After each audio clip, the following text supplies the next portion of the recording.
Yes, good morning, students.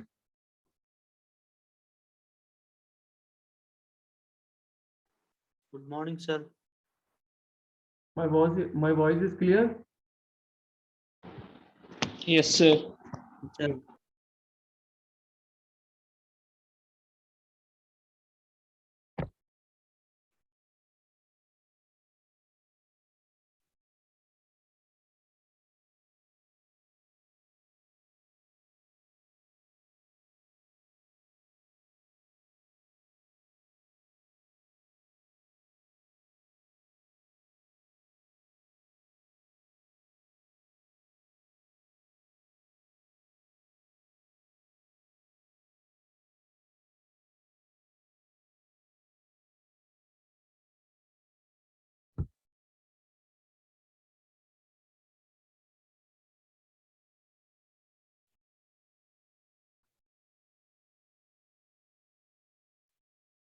Okay. So we were talking about the training. Okay.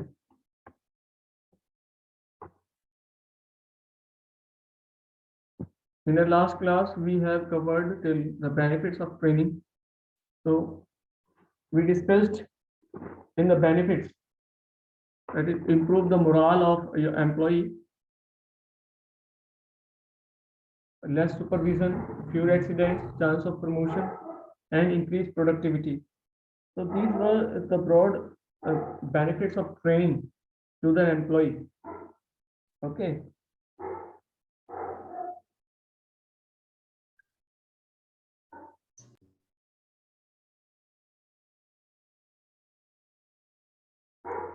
एक बार brief में जो है पीछे हमने जो कवर किया है उसका रिकैप लेते हैं, then we will move forward. Okay. तो टाइप ऑफ ट्रेनिंग में जब हमने पढ़ा था skill training, refresher training, cross functional training, team training, creativity training, diversity training and literacy training. Creativity training में जैसे मैंने आपको बताया गवर्नमेंट का स्कीम चली है AIMA, Atal innovative mission, to provide creative training apparatus to the young generation. और बच्चों को इस टाइप की फैसिलिटीज मिले at the school level. This is the main objective of government of India to impart the creative training in their youth. Okay.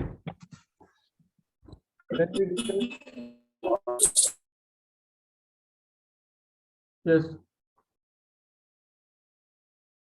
Yes, कोई पूछ रहा था. यस रामदत्त, कोई डाउट है?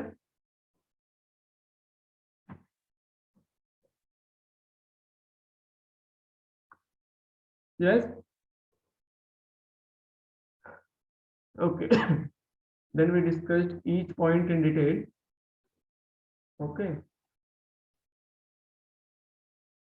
Next comes your need for training.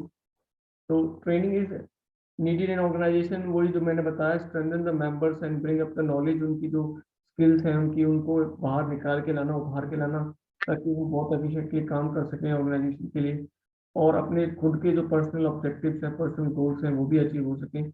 So that is the main aim of imparting training to the employee. Okay. Failures कम हो, हमारा supervision कम हो.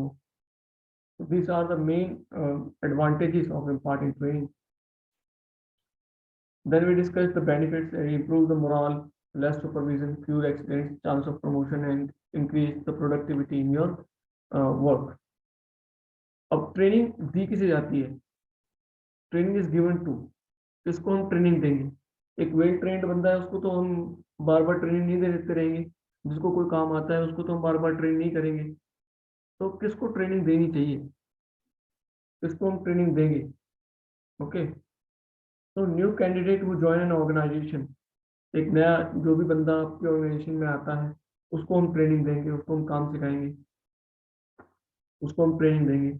The existing employees are trained to refresh and enhance their knowledge. वो एक, देखो दोनों में फर्क है. न्यू ट्रेनिंग को जो हम ट्रेनिंग दे रहे हैं और जो हम अपने पुराने एम्प्लॉय को जो ट्रेनिंग दे रहे हैं, दोनों में फर्क है. दोनों में फर्क क्या है? जो हम नए ट्रेन जो नया बंदा हमने ऑर्गेनाइजेशन के लिए हायर किया है उसको हमें जीरो से ट्रेनिंग देनी पड़ेगी. उसको शॉप फ्लोर के बारे में कोई आइडिया नहीं है, उसको प्रोडक्ट के बारे में कोई आइडिया नहीं है, मैन्युफैक्चरिंग प्रोसेस का कोई आइडिया नहीं है, कंपनी कैसे काम करती है, स्टैंडिंग ऑर्डर का कुछ आइडिया नहीं है उसको, यूनियंस के बारे में नहीं पता, उसको अपने बेनिफिट्स के बारे में नहीं पता, गवर्नमेंट स्कीम्स क्या हैं जो कंपनी उसको देगी, मेडिकल बेनिफिट्स क्या देगी उसको, अलाउंसेस क्या है, ड्रेस कोड क्या है। तो देयर आर मल्टीपल थिंग्स जो उसको कुछ नहीं पता। तो वो जीरो से स्टार्ट करके उसको देगा, तो the duration of the training for a new candidate itself is a very long period, 5-6 months और may be extend up to 1 year। वहीं अगर हम एग्जिस्टिंग एम्प्लॉय की बात करें तो ऐसा हो सकता है कि कंपनी के अंदर मल्टीपल जो है आपके ऑपरेशंस होते हैं, लेकिन जो हमारा एग्जिस्टिंग एम्प्लॉय है वो कुछ सर्टेन ऑपरेशंस ही कर पा रहा है, या उसकी ड्यूटी सिर्फ सर्टेन ऑपरेशंस के लिए लगाई हुई है। मान लो हमने एक जो बंदा हायर किया है मशीनिंग ऑपरेशंस के लिए, उसको 5 तरह के ऑपरेशंस हमने सिखाए हैं कि वो थ्रेडिंग कर सकता है आपके वर्क पीस पे, मिलिंग कर सकता है, ओके, ग्राइंडिंग कर सकता है। अब 3 काम ये उसको कर रहा है, वो लगातार 3 काम कर रहा है, बल्कि उसको और भी काम आते हैं, वेल्डिंग भी आती है उसको, है ना, उसको शीट मेटल का काम भी आता है, लेकिन वो उसको कर नहीं रहा। लेकिन इंडस्ट्री क्या चाह रही है, अगर मान लो कोई हमारा एक एम्प्लॉय एग्जिस्टिंगली काम कर रहा है वेल्डिंग का और शीट मेटल का, और वो बीमार हो जाए या उसको कोई और प्रॉब्लम हो जाए, वो छुट्टी पे जाना पड़ जाए, वहाँ हमारे पास स्टाफ शॉर्ट हो जाए, और यहाँ हमारे पास जो है डिमांड कम हो जाए, वहाँ की डिमांड बढ़ जाए, तो हम एक नया एम्प्लॉय हायर नहीं करेंगे। जैसे हमने क्रॉस फंक्शनल ट्रेनिंग, मैंने लास्ट में आपको बताया था क्रॉस फंक्शनल ट्रेनिंग हम क्यों देते हैं। तो दिस टाइप ऑफ सिचुएशन जब अराइज होती है तो क्रॉस फंक्शनल ट्रेनिंग की जरूरत पड़ती है हमें। बंदे को क्रॉस जो हमने दिया हुआ है जिसको क्रॉस फंक्शनल ट्रेनिंग, वो वहाँ पे हम उसको एडजस्ट कर लेंगे। लेकिन वो जब 3 ऑपरेशन कंटिन्यूसली कर रहा है 6-7 महीने से, अब वो 2 ऑपरेशन जो है वेल्डिंग और शीट मेटल, उनमें उतना एफिशिएंट नहीं है, तो उसको रिवाइव करने के लिए, अब बाकी तो उसको सब चीज पता है कि ड्रेस कोड क्या पहनना है, सेफ्टी मेजर्स क्या लेने हैं, कंपनी का टाइमिंग्स क्या, वो उसको बताने की जरूरत नहीं है। वो एग्जिस्टिंग एम्प्लॉय, उसको सिर्फ ये बताना है कि ये काम हम ऐसे करते थे, इसको आप एक बार प्रैक्टिस करके देख लीजिए। तो उसको जो है एम्प्लॉय को जो ट्रेनिंग देनी है एग्जिस्टिंग एम्प्लॉय को, और जो नए वाले को हम देनी है, उसमें एक वॉस्ट डिफरेंस है। Getting my point? क्लियर हुआ?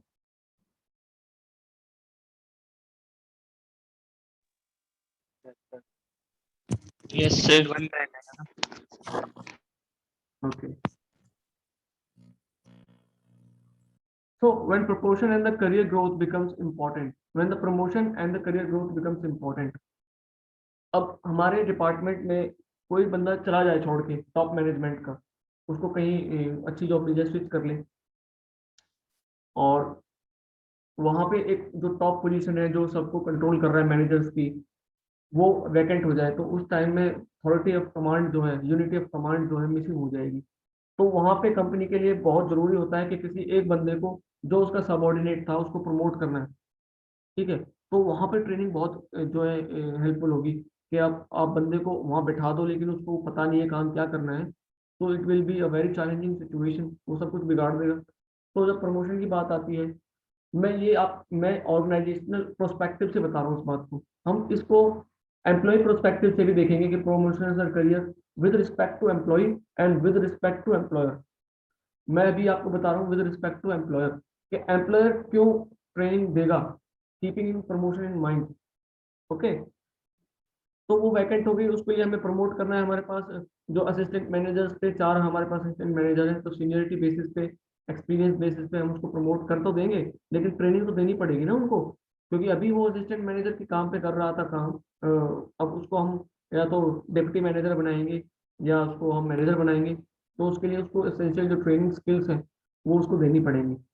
अब मैं इसी बात को करियर ऑब्जेक्टिव्स के हिसाब से मैं देखता हूँ एज एन एम्प्लॉय, कि भाई मैं एम्प्लॉय हूँ, मुझे प्रमोशन चाहिए, तो मुझे जो मैं काम कर रहा हूँ, मैं एक ग्रुप है हमारा, 3 या 4 हम असिस्टेंट जो मैनेजर्स हैं, कोई ना कोई एक तो बनेगा, एक बनेगा ना डिप्टी मैनेजर। अब सारे तो सारे प्रमोट होकर एकदम डिप्टी मैनेजर नहीं बन जाएंगे, तो उसके लिए क्या करें, हमारे पास कुछ एडिशनल स्किल्स हो, हमारे पास कुछ एडिशनल ऐसा नॉलेज हो जो इनसे अलग हो, जो हमें प्रमोशन में एक प्रायोरिटी दे। अगर मैं उस रिस्पेक्ट से कहता हूँ मैं कुछ और एक ट्रेनिंग प्रोग्राम करके आता हूँ, मैं मान लो एसपीसी जो मेरे को आता था, स्टैटिस्टिकल प्रोसेस कंट्रोल, वो किसी मेरे जो जूनियर है या जो मेरे कोलीग्स हैं उनको नहीं आता है, लेकिन इंडस्ट्री को चाहिए कि एसपीसी कंट्रोल चार्ट उसको प्रॉपरली आना चाहिए, उसको मैनेज करना आना चाहिए, ठीक है। PFME आना चाहिए उसको, potential failure mode effect analysis आना चाहिए। तो वो मैं अगर सीख लेता हूँ तो वो एक ट्रेनिंग का पार्ट है। मैंने ट्रेनिंग ली, keeping the promotion in mind, my career growth in mind, with respect to employ की मैं बात कर रहा हूँ। समझे इस बात को? If any updation takes place in technology, training is given to cope up with those changes. अब ये चीज तो मैंने कई बार आपको एक्सप्लेन किया लास्ट में भी। अब ये आप बताओगे कि ये इस वाले जो लास्ट वाला पॉइंट है, इसमें ट्रेनिंग किस तरह से हेल्प करेगी? Yes, volunteer yourself. देखो, जो बच्चा पार्टिसिपेट करता है क्लास में, definitely he has an edge over others. ठीक है, ये भी एक ट्रेनिंग का पार्ट है। वो टीचर की नॉलेज में आता है, टीचर के जो है नोटिस में रहता है, उसको फिर मार्क्स भी जो है अच्छे मिलते हैं। आपके रिप्रेजेंटेशन के और जो आप क्लास में पार्टिसिपेट करते हो उसके भी मार्क्स हैं। Getting my point?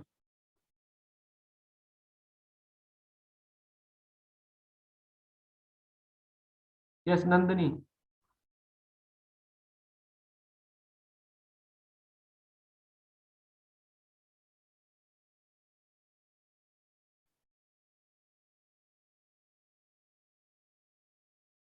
We are waiting.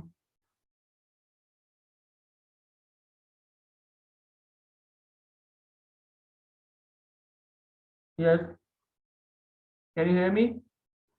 M I audible to all? Yes sir. ये बच्चे रिप्लाई क्यों नहीं करते हैं? Yes Yes, Nandini. sir. Audible.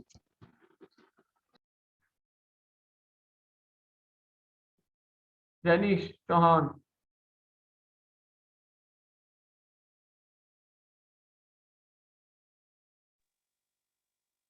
Yes, please try to explain this fourth point here.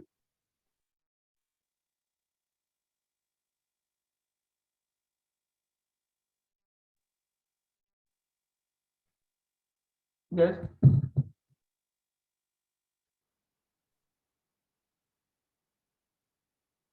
Yes, anyone else? कोई try करना चाहेगा?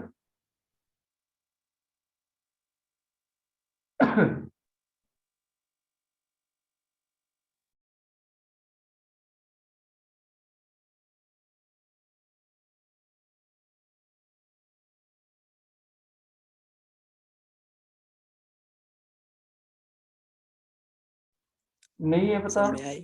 हाँ, yes Pavan, very good. Sir updation मतलब जैसे अभी कोरोना आया ओके। तो मेडिकल इंडस्ट्री में जैसे सिरिंज वगैरह की रिक्वायरमेंट ज्यादा हो गई, तो उसके हिसाब से ट्रेन Yes. करना कि अब मास प्रोडक्शन चाहिए, हम्म। तो ये तो अगर आपने एग्जांपल लिया तो उसको देखो, आपने बहुत अच्छा एग्जांपल लिया, वेरी गुड एग्जांपल। हाँ ठीक है, अप्रिशिएट, वी अप्रिशिएट पवन। देखो क्या होता है, जैसे आपने बहुत अच्छा एग्जांपल लिया, अगर मैं इसी की बात करूं जो अभी आपने लिया एग्जांपल सिरेंज का। देखो सडन रिक्वायरमेंट आ गई एकदम, लेकिन जो अब सिरेंज कंपनी जैसे अपने फरीदाबाद में हिंदुस्तान सिरेंजेस है, जो आपकी निडल्स बनाती है, जो आपकी है हिंदुस्तान सिरेंज, लेकिन उनका प्रोडक्शन जो था, मान लो वो एक दिन में 10,000 सिरेंज बनाते थे, लेकिन अभी सडन रिक्वायरमेंट होगी, दे जो market demand is around 1 lakh per day, तो वो कैसे बनाएंगे? उनके पास स्टाफ तो शॉर्टेज है। जो अभी वो कर रहे थे रेगुलर कोर्स ऑफ टाइम में, उनके पास एक लिमिटेड सेट तो रिसोर्स होगा ना, 50 बंदे या 100 बंदे जो सिरिंज बनाते होंगे, उनके पास पूरा मेंबर्स तो नहीं थे जो 1 लाख प्रोडक्शन कर सकते हैं। वो सिर्फ 10,000 की कैपेसिटी थी, वो हद से हद है 12 से 15 हजार कर देते। लेकिन अगर उनको 1 लाख प्रोडक्शन करना है पर डे, देन ही जो कंपनी है उसको चाहिए बहुत ज्यादा लेबर, बहुत ज्यादा रिसोर्सेज। चलो रिसोर्स भी अरेंज करेंगे, लेकिन इतनी जल्दी रिजल्ट सिरिंज बनाने की जो ट्रेनिंग्स हैं वो आप इम्पार्ट नहीं कर सकते अपने उनके अंदर। जी सर। लेकिन ये पॉइंट, तो अगर हमारे पास जो स्टाफ दूसरे कामों पे लगा हुआ था, उनको क्रॉस फंक्शनल ट्रेनिंग दे के रखते, और हम कहते भाई हमें सिरिंज प्रोडक्शन ज्यादा करना है, आप ये काम छोड़ो, ये हम बाद में करेंगे, आप जो है ये वाला काम करिए, तो हम जो वहाँ पे 15-20 बंदे थे उनको उठा के इधर लगा देंगे। तो we can increase the production to around 50,000। May be it not possible to suddenly increase the production 10 times. किसी भी ऑर्गेनाइजेशन की इतनी कैपेसिटी नहीं है कि वो 10 टाइम अपना प्रोडक्शन बढ़ा दे। उसमें भी कुछ जो है आपके कंस्ट्रेंट्स हैं। तो ये आपका जो था ये सडन डिमांड के हो गया। लेकिन अपडेशन की बात मैं अगर करूँ तो टेक्नोलॉजी अपग्रेडेशन में अगर हम बात करते हैं, देखो आज की डेट में क्या है, प्रोडक्शन जो है बहुत फास्ट हो रहा है, तो वी नीड एन ऑटोमेशन। हर चीज में देखो ऑटोमेशन आ रहा है, मटेरियल हैंडलिंग में आ रहा है। आप देखो हमारे यहाँ पे एक वीजी इंडस्ट्रीज है, सेक्टर 24 में वीजी इंडस्ट्रीज है। आप देखना, अभी 10 साल पहले उनके पास सिर्फ 50 रोबोट थे जो वेल्डिंग करते थे। Is an vendor company for Maruti and Honda. जितने भी शीट मेटल के आपकी खिड़कियां हैं, दरवाजे हैं, बोनट है या आपकी डिग्गी है, वो सारे के सारे जितना भी है वो वेल्डिंग वहीं करते हैं, वहीं से वो सोर्स करते हैं, Maruti and Honda. Now they are working with 500 Kuka robots, autonomously काम करते हैं। तो वो अपग्रेड कर रहे हैं अपनी, बिकॉज प्रोडक्शन कॉस्ट को धीरे धीरे कम ला रहे हैं, because labour is expensive. Also labour को आप 24 आवर काम नहीं करा सकते, लेकिन वो रोबोट्स 24 आवर का वेल्डिंग करते हैं, कोई दिक्कत ही नहीं उन्हें। तो उसको अपग्रेड करने के लिए क्या करना पड़ेगा, हमें टेक्नोलॉजी अपग्रेड करने के लिए अपने लोगों को ट्रेनिंग देनी पड़ेगी। जो पहले लोग ट्रेनिंग करते थे, जो आप वेल्डिंग करते थे पहले, स्पॉट वेल्डिंग हाथ से करते थे, अब उनको हाथ से करने की जरूरत नहीं है। They need to train their employees in coding. जो आपके रोबोटिक्स की कोडिंग है, रोबोटिक्स की मेंटेनेंस है, मटेरियल हैंडलिंग के लिए जो हमारे कंपोनेंट्स लगे हैं वो कैसे करना है, सेंसर्स को कैसे हमें अगर खराब हो जाए उनको मॉनिटर करना है, ठीक है, वाइब्रेशन ज्यादा तो नहीं है, आपकी टूल मूवमेंट सही से हो रही है कि नहीं हो रही, ठीक है। So this is how the technology updation helping industries to train their employees in new technology to cope up the competition in the market. Okay, clear हुआ? Yes, Pawan, clear है? जी सर। क्लियर है sir. So objectives of training that the principal objectives of training is to make sure the availability of skilled and willingly workforce to an organization. अब देखो एक बंदा ऐसा है जिसको मन ही नहीं है काम करने का, उसको ट्रेनिंग भी दे दोगे तो क्या फायदा। तो willingness is very very important. सीखने के लिए डेडिकेशन चाहिए, उसको टाइम देना पड़ेगा, कंपनी आना पड़ेगा टाइम पे जाना पड़ेगा, जो काम उसको साइन किया है वो भी करना पड़ेगा। यस और नो? अब देखो आप, यस सर। मैं क्लास का एग्जांपल लेता हूँ, मैं कम से कम 4 से 5 बच्चों को पूछता हूँ क्लास में कि भाई आपको समझ में आया कि नहीं आया, लेकिन वो बोलते ही नहीं है। क्यों? बस वो अटेंडेंस के लिए आते हैं, उनका मन ही नहीं है पढ़ने का। ऐसा है कि नहीं? क्या मैं गलत सोच रहा हूँ? हो सकता है मैं गलत सोच रहा हूँ।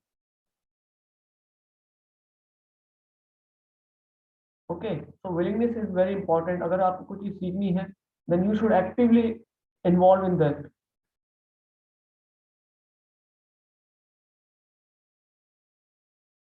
ओके, और क्या ऑब्जेक्टिव्स हो सकते हैं ट्रेनिंग के, बताइए।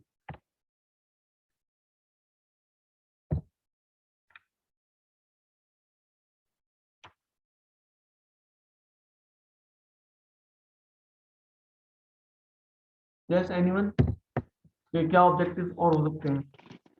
सर स्किल इनहेंस होती है ट्रेनिंग हैं? से, स्किल इनहेंस होती है। हाँ, और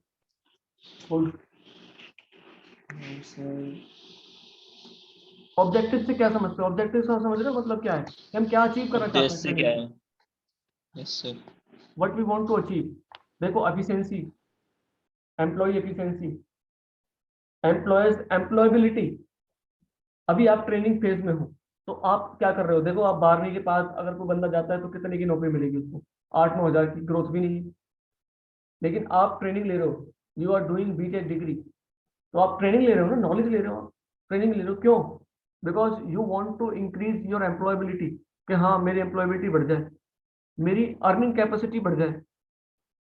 जो 12वीं पास पैसा ले रहा था, सैलरी लेगा कहीं से ड्रॉ करेगा, उससे डेफिनेटली ज्यादा कमाओगे और 10 साल में उससे ज्यादा बेटर पोजीशन पे होगे आप। यस और नो? Yes sir. तो कोई भी चीज है उसको आप देखो, कोरिलेट करके पढ़ो, वो आपको ज्यादा दिन तक रिटेन रहेगी और आपको हेल्प करेगी। सिर्फ थ्योरेटिकल नॉलेज लेने से कुछ नहीं होगा। जो भी आप पढ़ रहे हो उसको आप अपने इन्वायरमेंट से कोरिलेट करके देखो। ओके,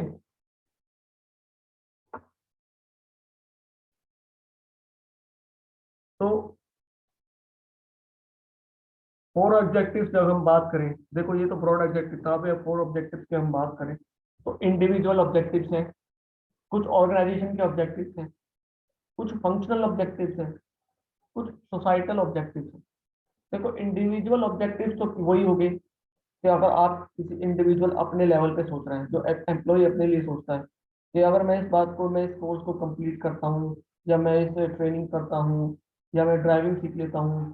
ठीक है, मैं एक ड्राइवर का एग्जांपल लेता हूँ। एक बंदा है, वो कहता है भाई मैं ड्राइविंग सीख लूंगा तो मैं एक कैब ले लूंगा, मैं अपना जो है टैक्सी की तरह चलाऊंगा, मैं वहां से अपना जो भी लाइवलीहुड है मैं अर्न कर लूंगा। That is individual objective. दूसरा, एक बीटेक एक बीटेक इंजीनियर है, वो कह रहा है कि यार यहाँ पे इंडस्ट्री में जो है काम में इतना मजा नहीं आ रहा, I need to improve my self, और मुझे और ट्रेनिंग चाहिए। तो मैं प्रिपेयर करूंगा, ठीक है, कैट एग्जाम दूंगा, मैं एमबीए करूंगा। एमबीए से मेरी जो सैलरी है, मेरी अर्निंग कैपेसिटी डेफिनेटली बढ़ेगी, because I have my objective of earning more. और उसके लिए क्या किया, मैंने मास्टर्स किया इसमें, बिजनेस एडमिनिस्ट्रेशन में। तो बिजनेस कैसे होता है, कैसे हमें मैनेजमेंट को संभालना है, एडमिनिस्ट्रेटिव वर्क कैसे हमें फ्लॉलेसली करना है, वो ट्रेनिंग्स मैंने सीखी जाके। तो वो मेरे इंडिविजुअल ऑब्जेक्टिव थे। ये सिर्फ मैंने अपने लिए सोचा, अपनी फैमिली के लिए सोचा।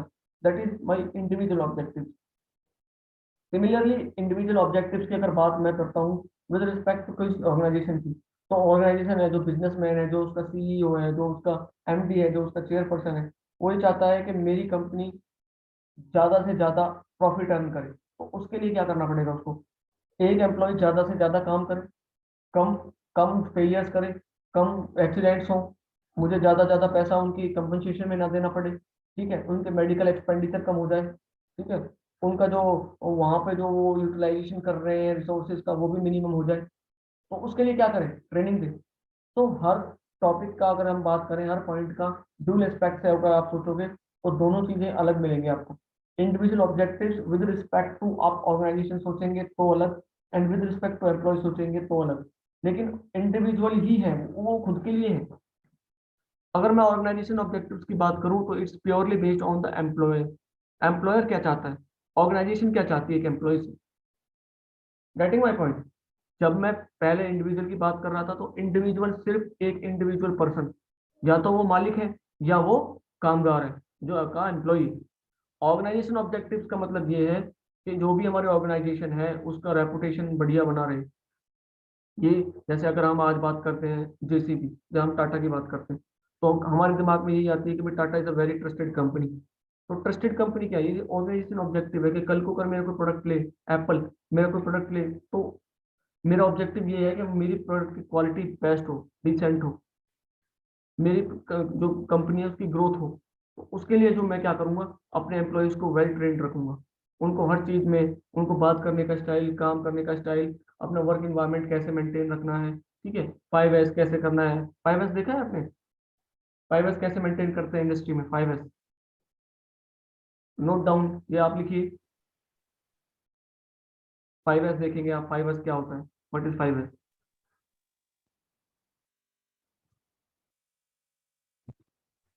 Yes Chandan, do you know 5S। No sir, इससे बता दो तो क्या। 5S एक ऐसा क्वालिटी टूल है, this is an quality tool जो इंडस्ट्रीज यूज करती हैं।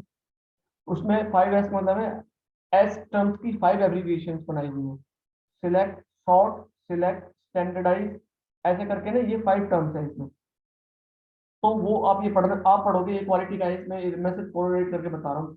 आप ये नोट डाउन कर लीजिए, 5S is a quality tool. ठीक है, कि आप अपनी ऑर्गेनाइजेशन को किस तरह से साफ सुथरा चमका के रखेंगे, ताकि आपके जो वर्क प्लेस है उसमें काम करने में लोगों को अच्छा लगे, और तुम्हें भी अच्छा लगे। Getting my point.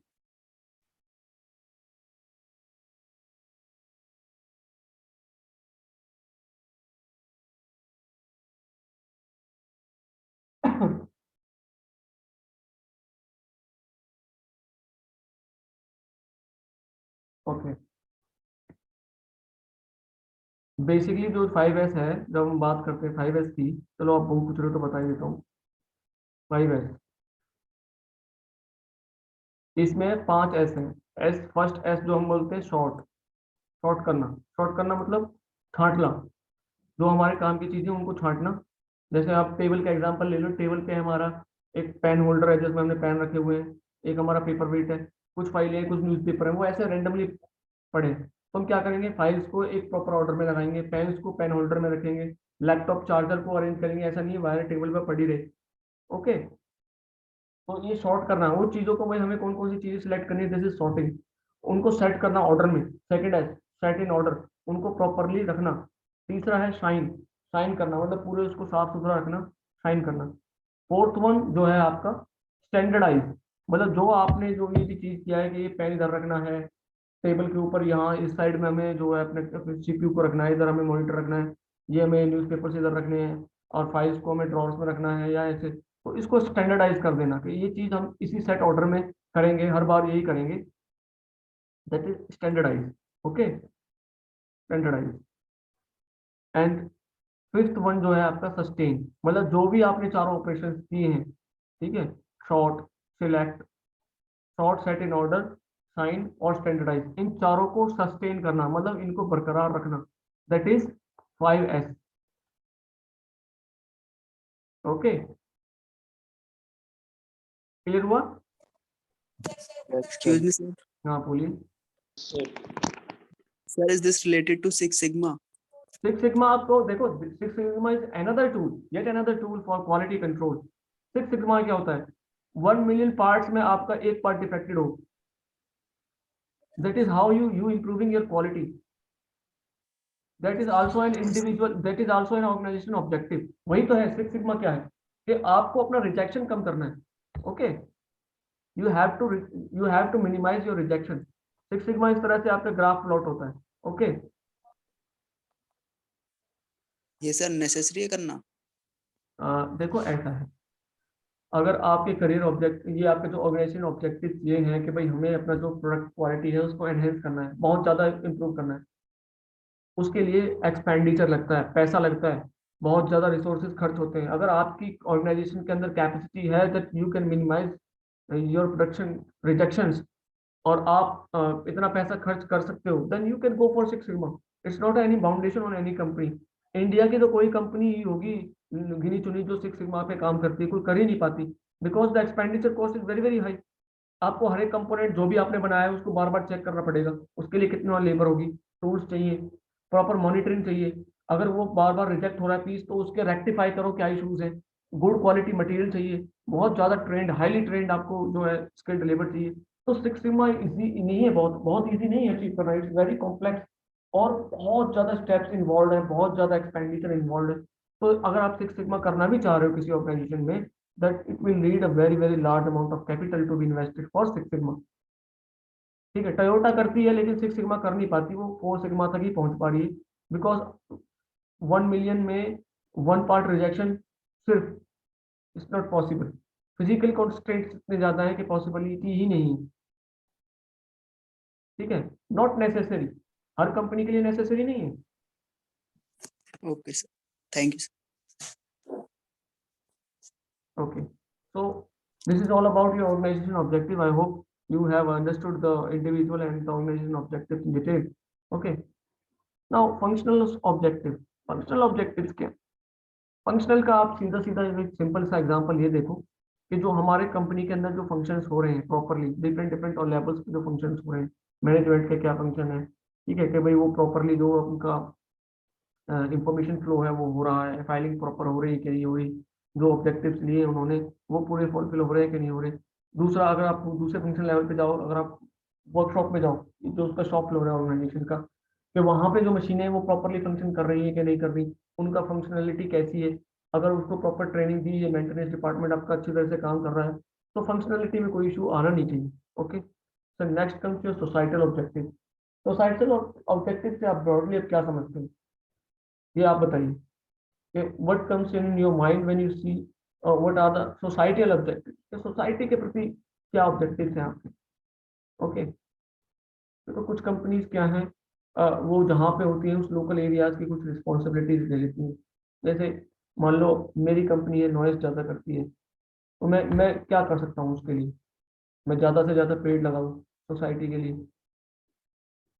उनको कुछ इंसेंटिव्स दूँ, ठीक है, ताकि वहाँ के लोग परेशान हो रहे हैं लेकिन ठीक है, हाँ उनको लग रहा है कि भाई एक बेनिफिट तो हमें मिल रहा है, इसके साथ साथ कुछ वहाँ के लोगों के लिए छोटा सा स्कूल खोल दें, क्लब खोल दें, वहाँ पे सफाई कर्मचारी लगा दे, भाई एक कंपनी की के जो एम्प्लॉयज हैं कंपनी इनको पैसा देगी, लेकिन ये काम करेंगे किसी जो यहाँ पे लोकल एरिया है उसके लिए। Okay, so this sort of things, कुछ उनको जो वहाँ के बिलो पॉवर्टी लाइन बीपीएल जो कार्ड होल्डर है उनको लिए कुछ बेनिफिट्स दे देना। तो this is all about the societal objectives क्या होंगे। नाउ मेथड्स के हम बात करते हैं, तो मेथड्स ऑफ ट्रेनिंग। मेथड्स देखो दो ब्रॉड कैटेगरीज में डिफाइन किया गया है, on job training end of job training. On job training जैसे अभी आप फाइनल ईयर में हो तो आप 6 महीने के लिए शायद इंडस्ट्री में जाओगे, जाओगे कि नहीं जाओगे, क्या आपका प्रोजेक्ट है? यस और नो?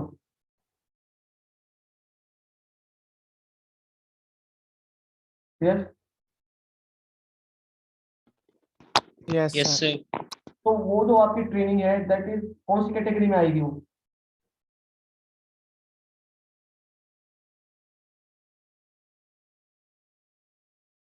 ये दो कैटेगरीज डिफाइन की है मैंने यहाँ पे, ये आपकी कौन सी कैटेगरी में आएगी, इस वाली में या इस वाली में?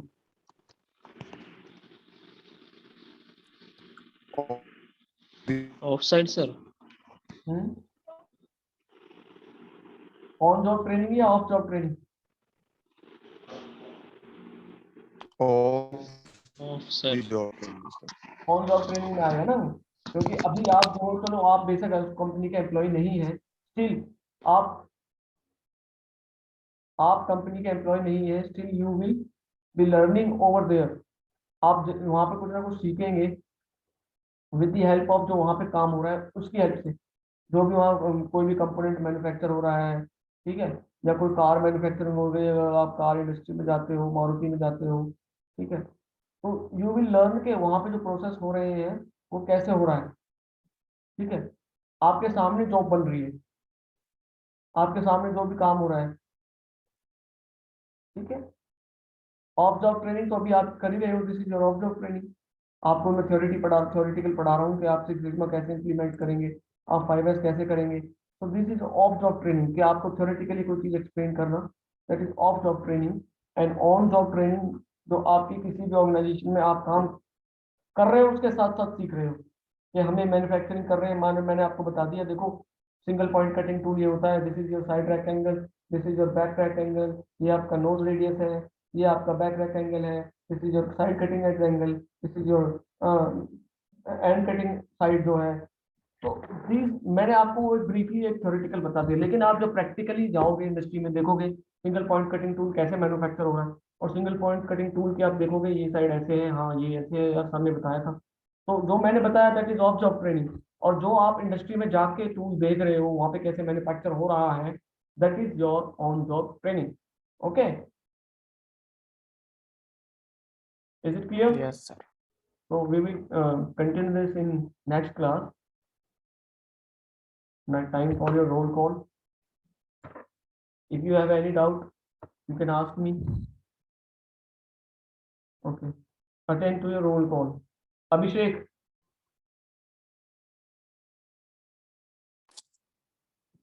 अभिषेक नहीं है, बोलते क्यों नहीं?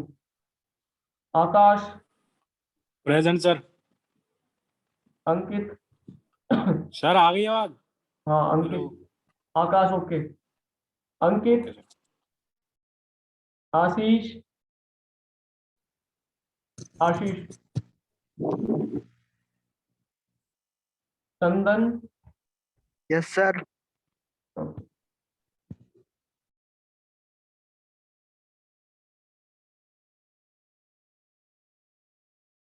चंदन ठीक है।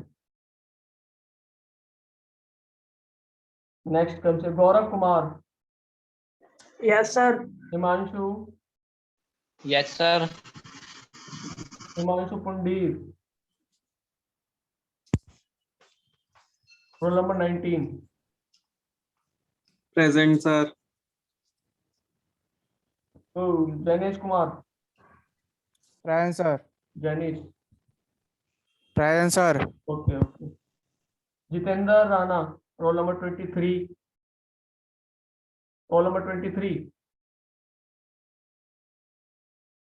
कार्तिक। कार्तिक।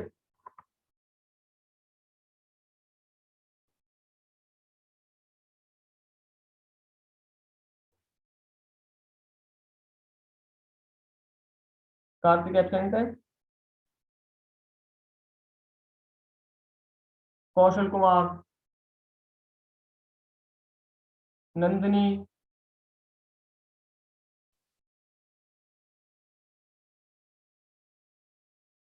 पवन, प्रेजेंट सर। प्रिंस सोहरा, प्रिंस नहीं आया। राहुल चौधरी, सर राहुल को नहीं बुलाना। Rahul 32, Rahul Chaudhary. Yes sir. Sir, roll number 29. Sir roll number 32 present sir. Okay, roll number 32 present. Roll number 6%. Roll number 33, Rahul Singh, roll number 34। Present, sir. 34. Rakhi, roll number 37। 38, Ramdatt, Ramdatt, Sir, 9. Ramdatt 38। Raunak, Yes, sir. Present. रौनक। Shekhar Kumar, present sir. Rishabh Nayak. Present sir. अब कौन किसका नहीं रहा, बोलो जल्दी।